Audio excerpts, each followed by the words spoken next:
Some sounds don't travel through the air. They travel through something deeper, waiting for the right person to notice. The cabin had been silent all morning, the kind of silence that felt too complete, like the world outside had stepped back and forgotten this place existed.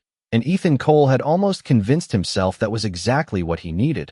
A forgotten corner of northern Montana where the wind moved slow across the pines and the nearest town sat 12 miles down a gravel road that barely held together after winter, but silence, he had learned, was never empty.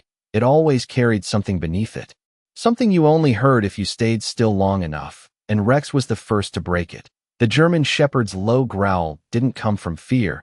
It came from recognition, a deep vibration in his chest that made him rise slowly from the worn wooden floor, ears forward, body rigid, eyes locked on nothing at all. And Ethan noticed it immediately because Rex didn't waste energy on nothing, not after years of training, not after everything they had seen together. The dog stepped forward, one deliberate paw at a time, until he reached the far corner of the cabin, the north side where the boards were older, darker, worn smooth by time. And then he stopped, completely still, before pressing his paw down once, twice, 3 times against the wood, not scratching, not digging, just tapping, as if answering something only he could hear. And the growl deepened, not louder, just more certain, like a warning that hadn't yet decided what it was warning about. Ethan set his coffee down without taking a sip, the heat still rising from the chipped mug into the cold air, and for a moment he didn't move, because there was a part of him, the part shaped by years overseas, that understood hesitation could mean the difference between calm and chaos. But this wasn't that. This was quieter, stranger, and somehow heavier. He crossed the room slowly, boots pressing against the floorboards that creaked just enough to remind him the place was old, older than the listing had said, older than the price suggested, a cabin bought for less than a used truck, because no one else wanted it, because people said it had been empty too long. And when he reached Rex, the dog didn't look at him, didn't break focus, just let out a low breath through his nose and pressed his paw down again. And that was when Ethan felt it, not heard it, not yet, but felt it, a faint pulse through the sole of his boot, so subtle it could have been his imagination, a trick of memory, the kind that followed him since the war, the kind that replayed moments he couldn't forget. But then it came again, a soft, steady thump, spaced too evenly to be random, too deliberate to be dismissed, and Ethan froze, eyes narrowing, breath slowing, waiting, counting without realizing he was counting. 1, 2, 3, 27.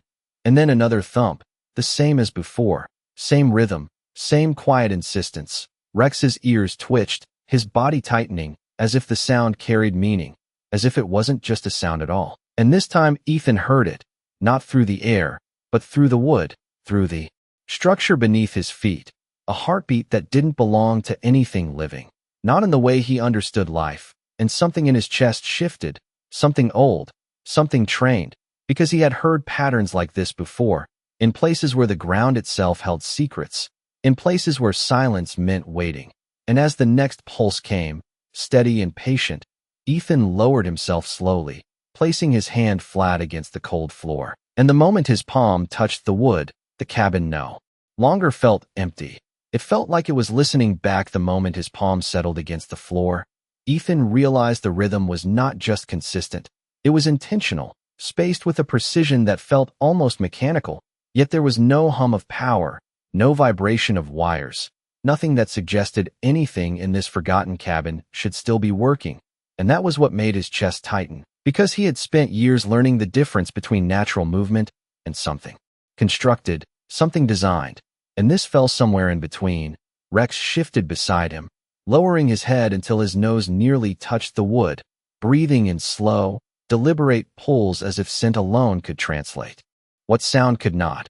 And then the dog gave a soft whine, not fearful, not urgent, but uncertain, the kind of sound he made when something did not fit into any pattern he understood.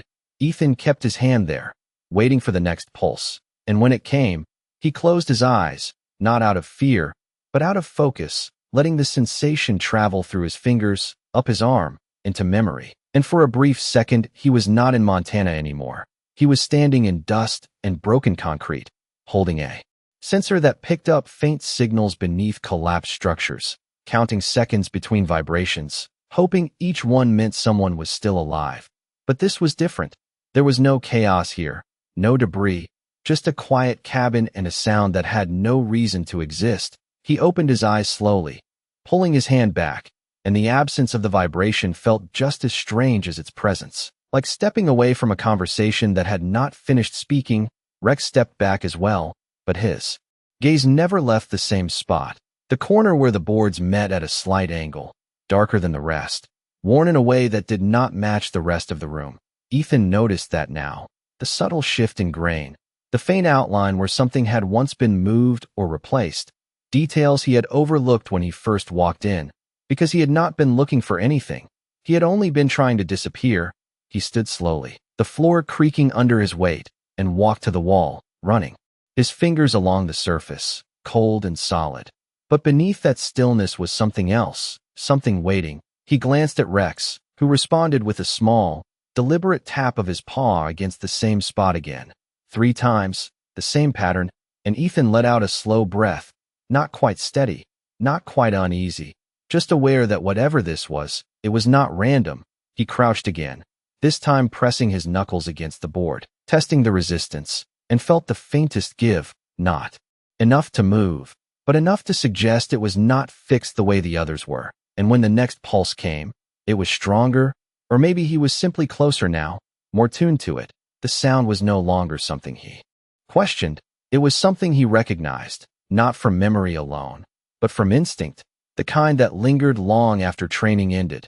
And without thinking, he reached for the edge of the plank, sliding his fingers into the narrow seam, feeling the roughness of old wood against his skin, hesitating only for a second, because once something is uncovered, it cannot be hidden again. And as Rex stepped closer, pressing against his side, steady and silent, Ethan pulled, just enough to test what the cabin had been keeping beneath its quiet surface. The wood did not resist the way it should have, and that was the first thing that unsettled him. Not the sound, not the rhythm, but the way the plank lifted just enough under his grip, as if it had been waiting to be moved, as if time had loosened its hold on it deliberately. Ethan paused with the board raised less than an inch, feeling a faint draft brush against his knuckles, cold and metallic, a kind of air that did not belong beneath a simple cabin floor. Rex leaned in closer, his breath steady but focused, ears forward, every muscle alert without panic. And when the next pulse came, it no longer felt distant. It came through the gap itself, sharper now, more defined. A low thump followed by a subtle vibration that echoed up through the wood and into Ethan's hand. He slowly pulled the plank farther, careful, controlled, revealing a narrow seam of darkness beneath. Not dirt, not stone, but something smoother, something structured. And as the opening widened, the faint outline of metal came into view, dull gray and worn, with edges too straight to be natural, too deliberate to be accidental. Ethan exhaled quietly, his breath visible in the cold air as he set the plank aside, exposing a section of the floor that clearly did not belong to the rest of the cabin. A square panel fitted beneath the boards, its surface marked by time but intact, untouched, and centered within it, barely visible beneath a thin layer of dust, was a recessed handle, the kind designed to be hidden, not forgotten. His fingers hovered over it for a moment, not from fear, but from recognition, because he had seen things like this before, not in cabins, not in quiet forests, but in places where structures were built with purpose, where something needed to be protected or concealed.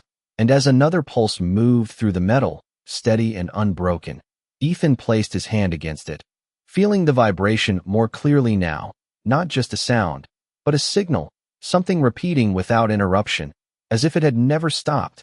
Not for years, not for decades. Rex shifted slightly, stepping back just enough to give space, but his gaze never left the panel, his tail low but steady, not retreating, not advancing, simply present, as if he understood this moment carried weight.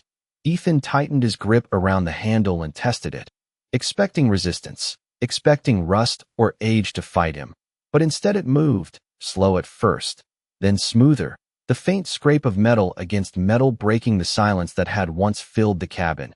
And as the panel lifted, the air that rose from below was colder, heavier, carrying a scent that was neither decay nor earth, but something preserved, something sealed away. The opening revealed a darkness that did not feel empty. It felt contained, like a space that had been waiting without losing its shape. Ethan leaned forward slightly, peering into the void as the next pulse echoed upward, clearer now, unmistakable, and for the first time he realized it was not just a vibration. It was a pattern, a sequence repeating with intention, not random, not failing, something that had continued its rhythm long after whoever created it was gone. And as he held the panel open, the cabin around him no longer felt like a place he had chosen. It felt like a place that had chosen him. Because some structures are not abandoned. They are simply waiting for the one person who will finally listen. The darkness beneath the panel did not swallow the light the way he expected. Instead it held it, soft and muted, as if the space below had learned how to exist without it. Ethan kept the metal hatch raised with one hand while his eyes adjusted, the faint outline of something descending into the earth slowly revealing itself. A narrow set of steps carved not from wood, but from reinforced concrete, edges worn but intact, leading down at a slight angle, deeper than the cabin's foundation should allow. And the sound continued, steady and patient, rising from below with each pulse like a signal that had never once lost its rhythm. Rex shifted closer again, lowering his head toward the opening, his ears flicking with each vibration, not startled, not afraid, but attentive in a way that suggested he was following something rather than reacting to it. Ethan glanced around the cabin for a moment, the quiet room unchanged, the same worn table, the same faded walls, everything exactly as it had been minutes ago, and yet none of it felt the same anymore, because now there was a second presence, something beneath the surface that had always been there, unseen but active. He reached for the flashlight resting near his pack and clicked it on, the beam cutting through the darkness in a narrow line, revealing dust that did not drift but rested undisturbed, as if the air below had not been moved in years.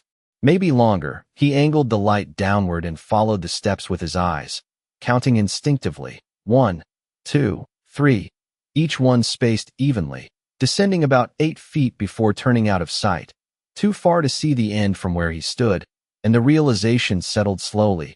This was not an accident, not a forgotten crawl space or an unfinished cellar. This was built, deliberately, carefully, for a purpose that had not faded with time. Another pulse echoed upward, stronger now that the path was open, and the beam of the flashlight trembled slightly in his grip, not from fear, but from the weight of understanding that something down there was still active, still repeating, still waiting. Rex let out a soft breath and stepped forward, placing one paw on the first step, then pausing, looking back at Ethan not with hesitation, but with expectation, as if the choice had already been made and he was simply waiting for Ethan to catch up to it. Ethan studied the dog for a moment, then nodded once, more to himself than anything else, and shifted his weight, lowering himself toward the opening, his boots finding the first step, then the second, the cool air rising to meet him, carrying that same faint metallic scent, clean but old, like something preserved beyond its time. He kept one hand on the edge of the hatch as he descended another step, the beam of light moving with him, tracing the walls which revealed more detail now, smooth concrete reinforced with narrow seams of steel, not decorative, not improvised, but engineered, and with each step the sound grew clearer, no longer just a pulse but a sequence, a measured repetition that felt almost like a message, though not one spoken in any language he knew, just a pattern that refused to break. He reached the turn in the stairs and paused, angling the light around the corner, the beam stretching into a longer corridor that extended beyond the reach of the small flashlight, the walls continuing in the same precise construction, and somewhere ahead, hidden just beyond sight, the source of the sound continued its steady rhythm, and Ethan felt it again, not just in his hand or his feet, but deeper, like something aligning inside him, something that had been waiting as quietly as the space below. Because some places are not discovered by chance. They reveal themselves when someone finally listens long enough to hear what has never stopped speaking. The corridor did not echo the way a normal space should. Instead, it absorbed sound, softening each step Ethan took as if the walls themselves were designed to quiet the world above. And that detail alone made him slow down, because silence like this was not accidental. It was engineered. Rex moved ahead with controlled confidence, placing each paw carefully on the concrete, his body low but not tense, as if he was tracking something steady rather than something dangerous. And the pulse continued, clearer now, no longer distant. Each thump followed by a faint mechanical shift that lingered just long enough to be noticed before fading again. Ethan followed the sound deeper into the corridor, his flashlight beam sweeping across surfaces that revealed subtle details the farther he went. Thin seams of metal embedded into the walls, small recessed panels at shoulder height spaced at even intervals, none of them active, none of them lit, yet none of them damaged either, as if time had passed around this place instead of through it. And that thought settled heavily in his chest, because whatever had been built here was not meant to decay. It was meant to last. The corridor stretched about 30 feet before widening slightly, opening into a small chamber where the air felt denser, cooler, carrying that same faint metallic scent, but now with something else beneath it, something almost clean, like the filtered air of a place that had been sealed and preserved. Rex stopped at the threshold, not stepping in immediately, his ears shifting with each pulse, his eyes scanning the room in a way that felt more deliberate than instinct. And Ethan stepped beside him, raising the flashlight to reveal what lay inside. The chamber was not large, maybe 12 feet across, but it was precise, the floor smooth, the walls reinforced. And at the center stood a structure that immediately drew his attention, a cylindrical housing about 4 feet tall, built from thick metal, its surface marked by faint etchings worn nearly invisible by time. And with each pulse, the cylinder responded, a subtle movement within its core, not loud, not dramatic, just enough to confirm that something inside it was still active, still repeating, still alive in a way that did not rely on anything above ground. Ethan took a slow step forward, the beam of light settling on the base of the structure where a small panel was slightly ajar, not open, just enough to show that it had once been accessed, perhaps many times, perhaps only once. And beside it, almost hidden against the wall, was something he had not expected to find, a narrow metal shelf holding a single object, untouched by dust, untouched by decay, a small notebook bound in dark leather, its edges worn but intact, placed there with intention rather than abandonment. Rex shifted closer to the cylinder, lowering his head and letting out a soft breath, not a warning, not a growl, just a recognition that whatever this was, it was the source, the origin of the rhythm that had called them here. And Ethan felt that same pull again, that quiet alignment between instinct and reality, because this was not just a hidden space. It was a place built to hold something that had not stopped working, not for years, not for decades. And as the next pulse echoed through the chamber, steady and unchanged, Ethan realized that whatever lay inside that structure had been waiting longer than he could imagine, waiting without urgency, without failure, just repeating the same quiet signal, until someone finally followed it all the way down. The notebook felt warmer than the air around it when Ethan picked it up. Not physically warm, but present, like something that had been handled enough to hold a trace of intention, and that alone made him pause before opening it. Because everything else in this place had been silent, mechanical, repeating without thought. But this was different. This was human. Rex remained near the cylinder, his body angled toward it, as if standing watch, his ears flicking with each pulse that continued without interruption, steady and patient, as though it did not care whether it was noticed or not. Ethan ran his thumb along the worn edge of the leather before slowly opening the cover. The pages inside yellowed but intact, filled with careful handwriting that had not faded, lines written with precision rather than urgency. The first entry beginning not with a date, but with a statement, simple and deliberate, describing the structure as a continuity chamber, a system designed to operate independently of external power, built to maintain a signal over time without degradation. And Ethan felt his breath slow as he read, because the words matched what he was hearing, what he was feeling, the explanation unfolding not as a mystery, but as a purpose. The entries continued in steady detail, referencing isolation protocols, environmental control, and a core mechanism calibrated to emit a repeating sequence at exact intervals, not random, not arbitrary, but intentional. And the longer Ethan read, the more the pieces aligned. This was not a shelter, not a bunker, not a storage vault. It was something built to send a signal, not outward into the world, but inward, into the structure itself, into the ground, into anything capable of sensing vibration. Rex shifted slightly, glancing back at Ethan before returning his attention to the cylinder, as if confirming that they were both beginning to understand the same thing. Ethan turned another page, the handwriting tightening slightly, not rushed, but more focused, describing the purpose behind the signal, not as a warning, not as an alarm, but as a locator, something designed to be found by those trained to listen for patterns beneath noise. And Ethan felt a quiet weight settle in his chest, because that was exactly what he had done, what he had been trained to do: listen for structure where others heard silence, count intervals, recognize intention in repetition, and the realization did not feel like coincidence. It felt like design, as if whoever built this had known exactly who would one day find it. The final pages grew shorter, more reflective, less technical. The last entry written in a steadier hand than he expected, stating that the system would continue indefinitely, that it required no maintenance, no intervention, only time, and that eventually someone would hear it, not because they were searching for it, but because they understood how to listen. Ethan lowered the notebook slowly, the sound of the pulse filling the chamber again, no longer strange, no longer unfamiliar, but understood, and he stepped closer to the cylinder, placing his hand gently against its surface, feeling the steady rhythm beneath his palm, not threatening, not urgent, just consistent. And Rex moved beside him, pressing lightly against his leg, grounding, steady, present.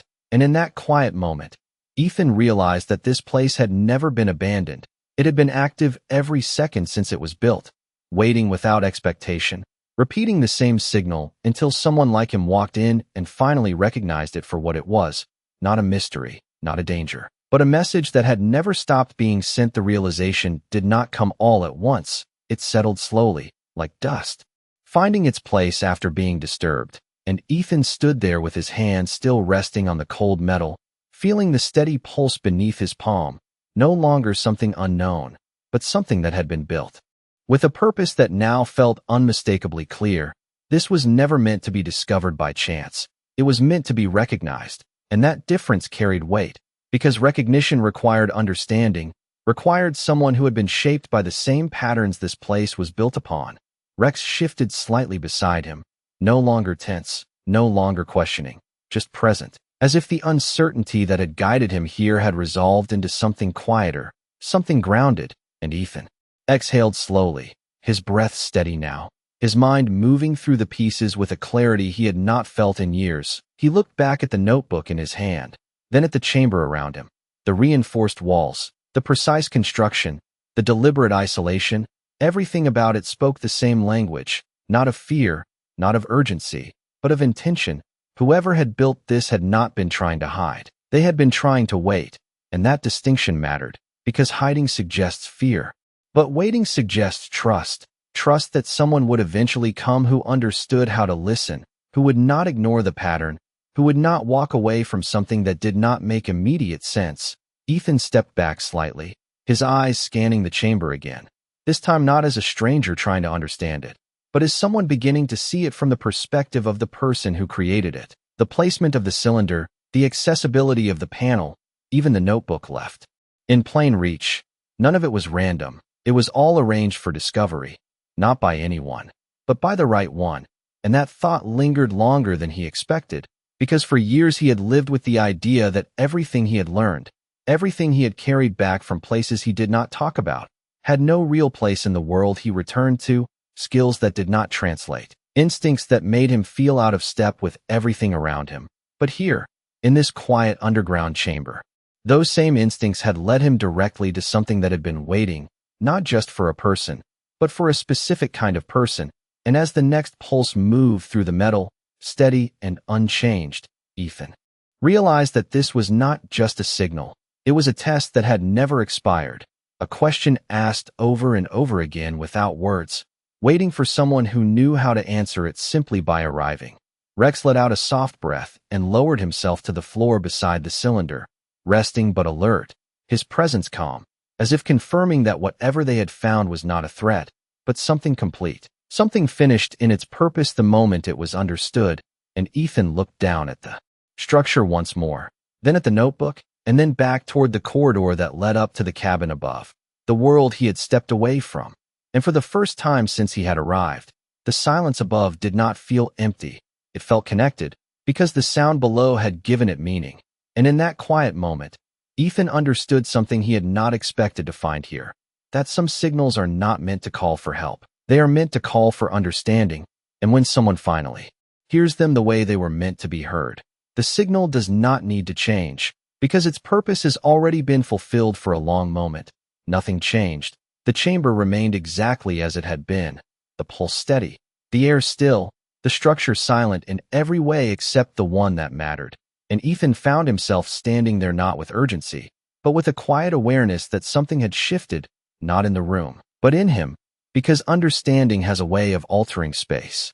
Without moving anything at all, Rex remained beside the cylinder, his breathing slow and even, his presence grounded in a way that made the entire place feel stable, as if whatever uncertainty had led them here had already done its work and no longer needed to linger. Ethan glanced down at the notebook again, then carefully placed it back on the metal shelf, not out of hesitation, but out of respect, as if returning something to where it belonged completed a part of the process he had not fully realized he was part of. The pulse continued, unchanged, unaffected by his presence, and that detail settled deeply in his mind, because it meant the system was not waiting to react, it was waiting to be understood, and once it was, nothing else needed to happen. He stepped back from the cylinder slowly, his hand brushing against the cool surface one last time, feeling the rhythm that had guided him here now familiar, almost steadying, like a heartbeat that did not belong to him but somehow aligned with his own. And as he turned toward the corridor, the space behind him did not feel abandoned. It felt complete, like a sentence that had finally been read out loud after years of silence. Rex stood and followed without hesitation, casting one last glance toward the structure before moving forward, not reluctantly, but with the calm certainty of something that had reached its end. The corridor seemed shorter now as they walked back, the walls no longer unfamiliar, the air no longer heavy with question, each step carrying less tension than before, because the unknown had been replaced with something quieter, something more settled. When they reached the base of the stairs, Ethan paused for a brief moment, looking back down the corridor, the faint darkness beyond the bend holding the same stillness it always had, unchanged, undisturbed, and yet no longer mysterious, because now he knew what existed within it, not something hidden, but something patient. He began the climb upward, step by step, the wooden hatch above growing closer with each movement, the faint light from the cabin filtering down into the stairwell, soft and familiar. And as he emerged back into the room, the silence greeted him differently, no longer empty, no longer something to escape from, but something that now held depth, something layered, because beneath it, just a few feet below, a signal continued without interruption, steady and constant. And Ethan stood there for a moment, taking in the quiet space around him, the worn table, the faint scent of old wood, the stillness that had first drawn him here. And he realized that nothing about the cabin had changed, but everything about how he experienced it had, because now he understood that silence was not the absence of something. It was the presence of something waiting to be heard. And as Rex moved to lie down near the corner where the floor had been opened, resting easily without tension, Ethan closed the hatch carefully, placing the wooden plank back into position, not to hide what was below, but to protect it, to preserve the quiet boundary between what was above and what remained beneath. And as the final piece settled into place, the sound faded from his immediate awareness, not because it had stopped, but because it no longer needed to call as loudly. And in that stillness, Ethan understood that some signals are not meant to be followed forever. They are meant to lead you exactly where you are supposed to stand. And once you arrive, the silence returns, not empty, but full of something you can finally understand. Morning arrived slowly over the cabin, not with noise or movement, but with a gradual softening of the darkness beyond the windows. The pale light of early sun filtering through the trees and settling across the worn wooden floor as if it had always belonged there.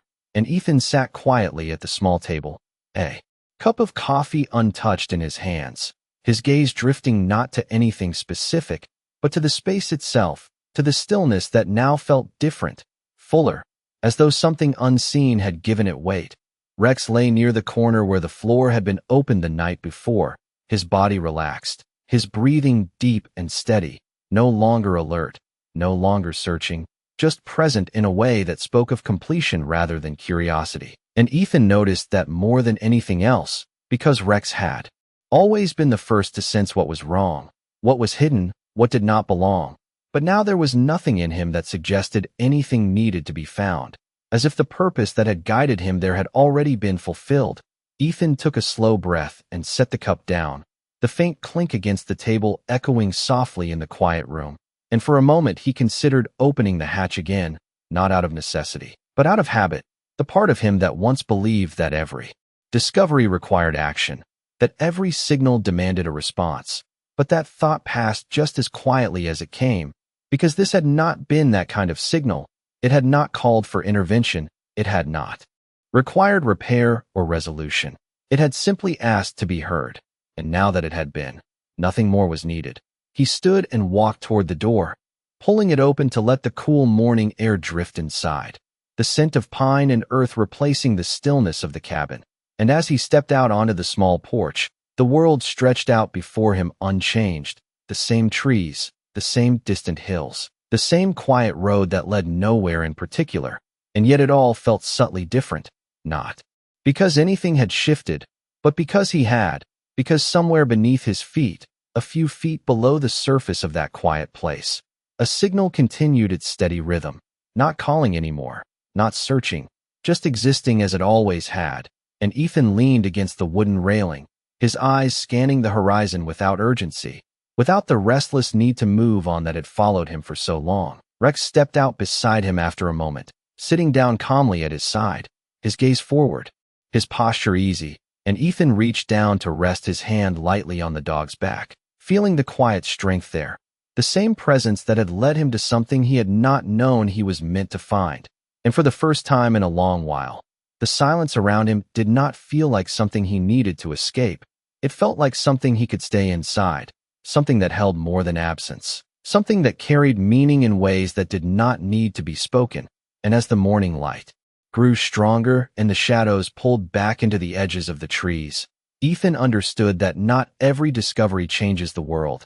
Some simply change the way a person stands within it. And the signal below would continue, steady and patient, long after he left or stayed, long after the years moved forward. But its purpose had already been fulfilled in the only way that mattered, because someone had finally listened, and in doing so, had found not just what was hidden beneath the surface, but something quieter, something lasting, a place where silence was no longer empty, but complete.